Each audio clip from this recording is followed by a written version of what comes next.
In this video, I'm going to show you how to make TikTok account public. So if you've made your TikTok account private and you want to make it public again, this is how you can go about it.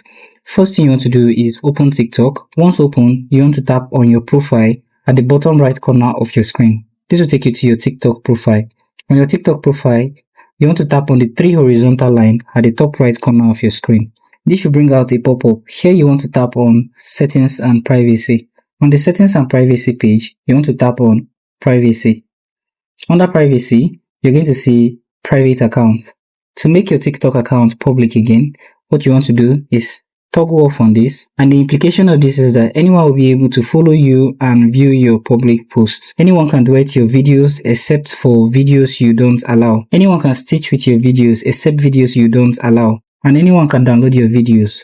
If you wish to proceed, tap on Switch, and your TikTok account will be switched to public account. So thank you for watching this video on how to make TikTok account public, and I hope you found this video helpful. If you do find this video helpful, like and subscribe.